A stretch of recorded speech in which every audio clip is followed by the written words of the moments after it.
2 King chapter 13 verse 14. Elisa's final prophecy. When Elisa was in his last illness, King Joash of Israel visited him and wept over him. My father, the chariot and the charioteer of Israel. He cried. Elisa told him, get a bow and some arrow. And the king did as he was told. Elisa told the king of Israel to put his hands on the bow.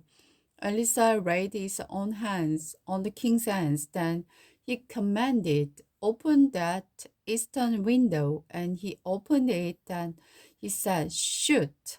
He did it. Then Elisa proclaimed, this is the Lord's arrow, full of victory over Aram. You will completely conquer the Aramean and Aphek.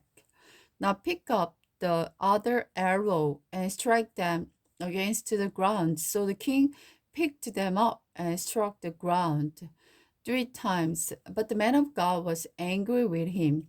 He should have struck the ground 5 or 6 times.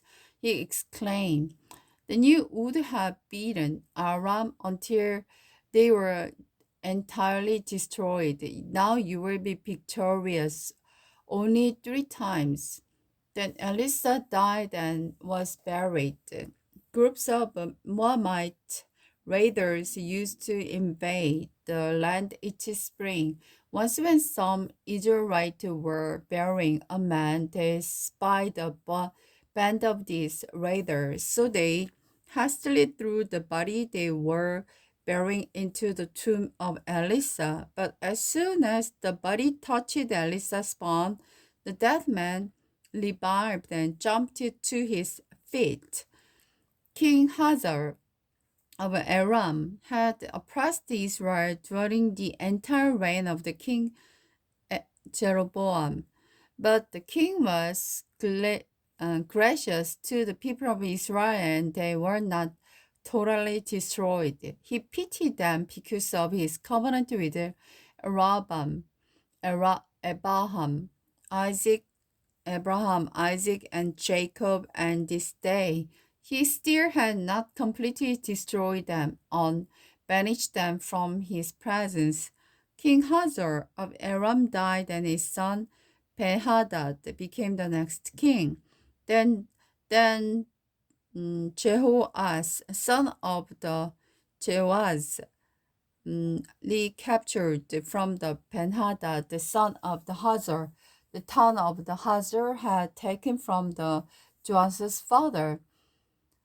Jehoaz and Joash defeated Ben-Hadad on 3 occasions and so recovered the Israelite town. Amazah ruled in Judah. Amazah, son of the Joash, began to rule over Judah in the 2nd year of the reign of the kings Joash of Israel. Amazah was 25 years old when he became king, and he reigned in Jerusalem 29 years. His mother was Jehoadin from Jerusalem.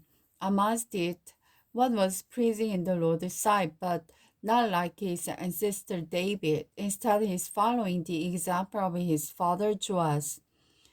Amazah did not destroy the pagan shrine where the people offered sacrifices and burnt incense.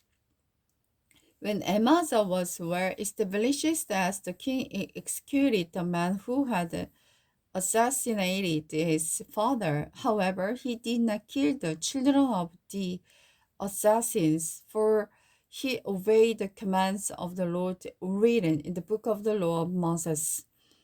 Parents must not be put to death for the sins of their children, nor the children for the sins of their parents.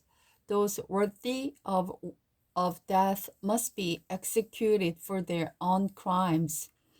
It was Amazah who killed 10,000 Amorites in the valley of Salt. He also captured Salah and changed its name to Joki, as it is called to this day. One day, Amazah sent this challenge to the Israel's king Jehoaz, son of the Ahaz, and the grandson of Jehu, come and meet me in the battle.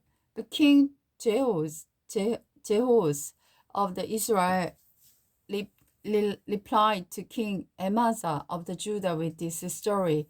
Out in the Lebanon mountains, Tisser sent a message to a mighty cedar tree. Give your daughter in marriage to my son. But just then a wild animal came by and stepped on the thither, crushing it. You have indeed destroyed Adam, are very proud of it. Be content with your victory and stay at home. Why stir up trouble that will bring disaster on you and the people of Judah? But Amasa refused to listen, so the king of Joash of Israel mobilized his army against King Amaz of Judah. The two armies drew up their battle line in the Ben Semas in Judah. Judah was looted by the army of Israel, its army scattered and fled for home. King Jehoash of the Israel captured King Amasa of Judah and Ben-Hadad and marched on Jerusalem.